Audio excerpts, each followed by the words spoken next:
6 खासदार तुमच्या पक्षात आहेत, किती ताकद वाढते तुमच्या पक्षाची? ताकद ही शिवसेनेची दिवसेंदिवस वाढते. सन्मान्य शिंदे साहेबांच्या नेतृत्वावर विश्वास सगळ्याला आहे. इकडे मान सन्मान मिळतो, इज्जत मिळते, कामं होतात, नेते वेळ देतात, मंत्री वेळ देतात. मतदारसंघामध्ये जे आपण शब्द दिलेले असतात निवडणुकीला सगळं आपण पूर्ण करू शकतो. आणि इथे आमचे सन्मान्य शिंदे साहेब 24 तास आमच्या म्हणजे लोकांमध्ये असतात, आमच्या मागे उभे असतात भक्कमपणे. अजून कोणाला काय हवं असतं कुठल्या पक्षाला? हे सगळे जे काही वळत आहेत ना, ते सन्मान्य शिंदे साहेबांच्या नेतृत्वाकडे बघून वळत आहेत. उद्धव ठाकरे यांच्या नेतृत्वावर कुठं तर संशय केला जाते. या अगोदर राणे साहेब गेले, भुजबळ साहेब गेले, राज साहेब गेले, एकनाथ शिंदे गेले.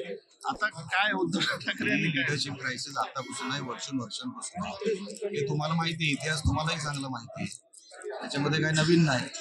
त्यांनी स्वतःला अगोदर दुरुस्त केलं पाहिजे, आत्मपरीक्षण स्वतः केलं पाहिजे, मग त्यांनी दुसऱ्यांवर टीका केली पाहिजे. आपले सगळं रिकामं होत चाललंय आणि आपण दुसऱ्या भरलेल्या घराकडे आपण बघून बोलत आहोत, हे बरोबर नाही. सर, खासदारांनंतर आमदार नगरसेवक पण येण्याची शक्यता आहे.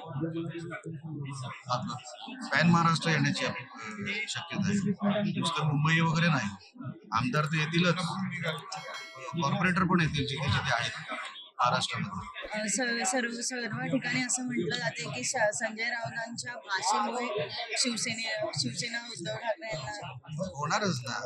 अशा एक माणसामुळे जिथे त्याची भाषा बघा, शिवराळ भाषा आहे, काय माणूस बोलतो, कोणाबद्दल बोलतो, काहीतरी मर्यादा ठेवल्या पाहिजे ना. त्या माणसामुळे वाट लागली सर.